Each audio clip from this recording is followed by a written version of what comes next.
En Champagne, il n'y a pas que du champagne. Quelques vignerons produisent aussi ce qu'on appelle des vins tranquilles, c'est-à-dire non effervescents. C'est le cas du vin de Cumières, produit sur les coteaux champenois et de plus en plus apprécié, y compris à l'étranger. Illustration à Haï dans la Marne, Marilyn Fournier et Clément Pravaz. En Champagne, les vendanges sont terminées depuis quelques jours, mais pas le travail des vignerons. C'est le cas de ceux qui produisent des coteaux champenois. Ainsi, Jean-Baptiste Geoffroy a réservé quelques parcelles de ses 15 hectares à élaborer du vin rouge de Cumières. La fermentation de ce vin tranquille est en cours. Il faut procéder au remontage, c'est-à-dire remettre le jus au milieu de la cuve, qui, en traversant le Mar, se chargera d'arômes et de tanins. Ce vin, on pourra le déguster dans 3 ans.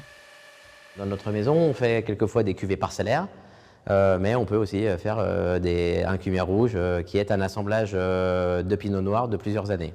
Donc, chaque cuve que l'on fait correspond à une parcelle. On a 3 parcelles favorites pour faire nos Cumières rouges, 2 en pinot noir, 1 en meunier. Et donc là, on a isolé les parcelles.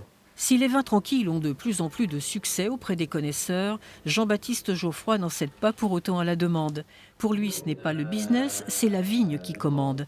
Pour obtenir les meilleurs rouges possibles, il faut limiter la production, viser de petits rendements, et cela commence dès la taille de la vigne. Après, ça va être un ébourgeonnage vraiment très strict pour même enlever des raisins.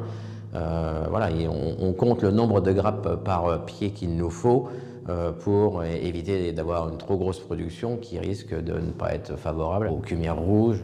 En Champagne, l'année 2022 va rester dans les annales comme une année exceptionnelle. Mais il faut penser à la prochaine vendange. Des cuves ont déjà été nettoyées. Elles repartiront bientôt en cave jusqu'à l'an prochain. À peu près 15 jours avant la vendange, tous les jours, on va mouiller avec de l'eau pour faire gonfler le bois et que la cuve soit complètement étanche. Et c'est dans ces tonneaux de chêne que ce vin couleur rubis prendra sa rondeur.